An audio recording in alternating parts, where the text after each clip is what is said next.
नमस्कार. मी पुष्पावती चंद्रकांत मोरे, अंगणवाडी सेविका विनोदी भगिनीनो, तुमच्या आवडत्या चॅनलवर म्हणजेच ॲक्टिव्ह अंगणवाडी चॅनल तुमचं खूप खूप स्वागत करते. सेविका ताईंनो, तुम्हाला प्रश्न पडला असेल की ताई नेहमीच कामाचंच आपल्याला व्हिडिओच्या माध्यमातून सांगत असतात, तर ताईंनो कधीतरी वेगळा पण विषय तुमच्या समोर घ्यावा म्हणून मी आजच्या व्हिडिओच्या माध्यमातून तुमच्या समोर आलेली. बघा ताईंनो, धावपळीचं जीवन आहे. आपल्या सगळ्यांना माहिती, सध्याच्या काळामध्ये हा झोपूनच राहिला, हा अशा पद्धतीने बोलत बोलत गेला, चहा पिता पिता, अशा अशा अनगिनत अशा घटना घडत आहेत.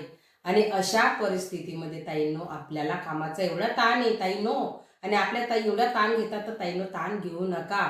सध्या हिवाळा सुरू आहे, तर हिवाळ्यामध्ये आपल्याला खूप सारी आपल्या तब्येतीची काळजी घ्यायची. 40च्या नंतरच्या आपल्या खूप साऱ्या सेविका ताई असतील, मदतनीस ताई असतील, तर सगळ्यांना मी आजच्या व्हिडिओच्या माध्यमातून आवर्जून सांगते, ताईंनो आपल्याला काम करायचंच आहे. कारण की आपण जर पगार घेतो किंवा मानधन घेतो, तर त्याच्या मानाने आपण काम जास्तीचं करत आहोत. परंतु ते काम करत असताना ताईंनो, जरी मी तुम्हाला व्हिडिओच्या माध्यमातून सांगत असेल की ताई पोषण ट्रॅकरचा हा अपडेट आला, पोषण ट्रॅकरमध्ये हे करायचं आहे, पोषण ट्रॅकरमध्ये ते करायचं आहे, खूप खूप तुम्हाला पुष्पावती मोरे सांगत असते, पण ताईंनो ते काम आपल्याला करायचं आहे. पण त्याच्यासाठी पण एक प्लॅनिंग करा. बघा, आपल्याला प्रोत्साहन भत्ता पाहिजे, सगळ्यांना मला माहिती आहे. म्हणून तो प्रोत्साहन भत्ता भेटण्यासाठी किंवा आपल्याला अधिकारींचं बर्डन येतं म्हणून तर आपण ताण न घेता असं नियोजन करा. सेविका ताई, मदतनीस ताई दोघंही मिळून काम करा. बघा, तुमचा ताण हा हलका होऊन जाईल, कारण की प्रोत्साहन भत्ता दोघांना मिळणार आहे. तर ताईंनो हे काम वाटून घ्या, अजिबात टेन्शन घेऊ नका. FRS तुम्ही पूर्ण महिनाभर जरी केलं तरी चालणार आहे.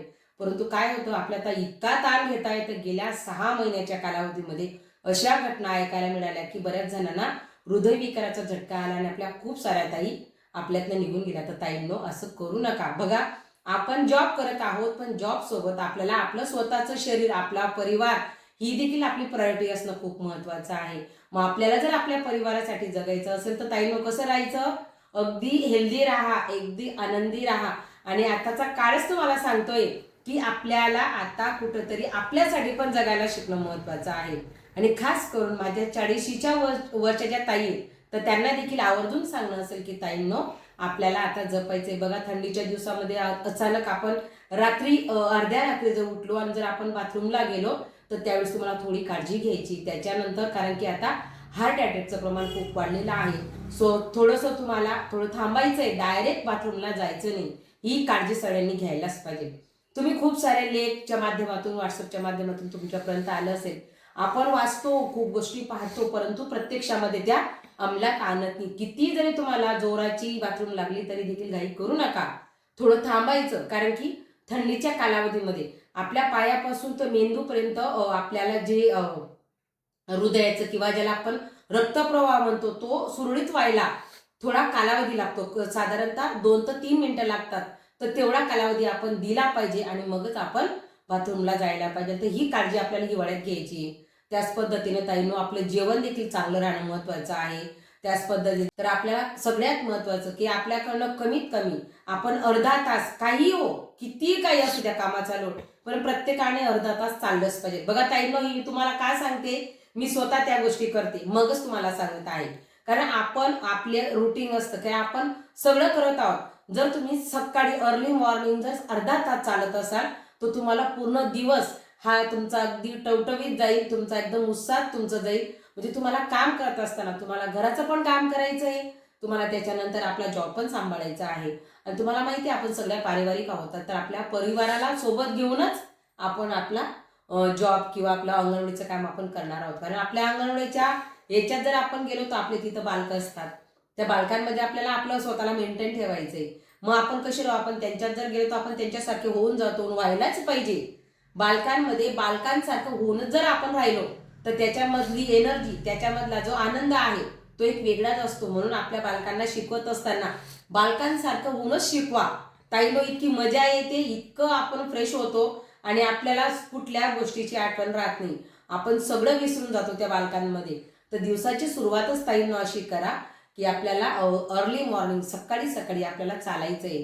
आणि आपल्याला सकाळचं 8 वाजेचं कोवळं ऊन देखील आपल्याला घ्यायचे. का घ्यायचे? कारण की सध्या आपल्या भारतासारख्या देशामध्ये, ज्याच्यामध्ये सूर्याचे थेट किरण येतात, अशा भारतामध्ये सुद्धा व्हिटॅमिन डी ची कमतरता जाणू लागलेली. तर ती कशामुळे, की आपल्याला पुरेसं ऊन मिळत नाही. आपण दुपारचं ऊन घेतो ते ऊन आपल्यासाठी कामाचं नाही, परंतु सकाळी 8 वाजेच्या दरम्यानचं जे ऊन आहे त्याच्या आतील ऊन, तर ते ऊन आपल्यासाठी खूप चांगलं आहे. त्याच्यातनं आपल्याला व्हिटॅमिन डी सारखं जे जीवनसत्व आहे त्याचा आपल्याला मोठ्या प्रमाणामध्ये आपल्याला जो स्रोत आहे तो मिळणार आहे, नैसर्गिक स्रोत आपल्याला मिळणार आहे. मग आपल्याला कुठल्याही प्रकारच्या फिश ऑइल जे आहे तर ते घ्यायची आपल्याला गरज पडणार नाही. तर ताईंनो, निसर्गाने आपल्याला खूप सारं दिलेलं आहे.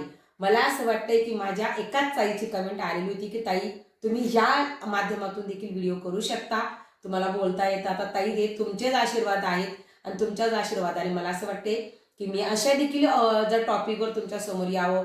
खूप आहे ताईंनो, पण तुमचा जास्त वेळ घेणार नाही. अजून मला असं इतकं सांगायचंय की माझ्या ताई कशा हेल्दी राहतील. माझ्या ताईनं म्हणजे तुम्ही नखापासून केसापासून कुठल्याही गोष्टीवर ताई तुम्हाला मार्गदर्शन करू शकते का, तर मी खूप सारं वाचन करत असते. माझ्या वाचनातून मला हेल्दी टिप्स देखील तुम्हाला द्यायला आवडेल. परंतु जर तुमच्याकडनं आलं की तुमच्या जर कमेंट आल्या की ताई अशा एखाद्या विषयावर घेऊन जर तुम्ही व्हिडिओ केला तर आम्ही आवर्जून बघू, तर नक्कीच ताईंनो मी असे व्हिडिओ देखील करणार. तर ताईंनो, माझं दुसरं चॅनल आहे, तुम्हाला सगळ्यांना माहिती, पुष्पावती मोरे नावाचं. याला जोडून दुसरं चॅनल आहे. ह्या चॅनलवर ठराविक अंगणवाडीचे जरी व्हिडिओ टाकत असली, परंतु मी आज या व्हिडिओच्या माध्यमातून तुमच्यासमोर एक प्रश्न टाकते, म्हणजे तुम्हाला विचारते ताईंनो, की जर तुम्हाला वाटत असेल की तुम्हाला हेल्दी राहण्यासाठी, तुम्हाला निरोगी राहण्यासाठी, तुम्हाला वेगवेगळ्या म्हणजे तुम्हाला स्किनच्या पासून सगळ्या काही गोष्टी ज्या गरजेच्या आहेत आयुर्वेदिकच्या माध्यमातून, तर त्याची सिरीज व्हिडिओच्या माध्यमातून आणायची का, तुम्हाला आवडेल का, तुम्ही बघणार का? जितक्या तुमच्या कमेंट येतील, जितकं तुमचं याच्यासाठी सकारात्मक दृष्टिकोन असेल, तर नक्कीच मी पुष्पावती मोरे ह्या चॅनलवर या माध्यमातून तुमच्या समोर येऊ शकते. तर ताईंनो, जर तुम्हाला आजचा व्हिडिओ आवडला असेल, तुम्हाला जर माझं हे मत जर तुम्हाला आवडलं असेल, तर तुम्ही नक्की कमेंट करणार, तालुका जिल्हा टाकणार, एवढी अपेक्षा व्यक्त करते. आजच्या व्हिडिओपुरतं एवढंच. हेल्दी राहा, आनंदी राहा. थँक्यू.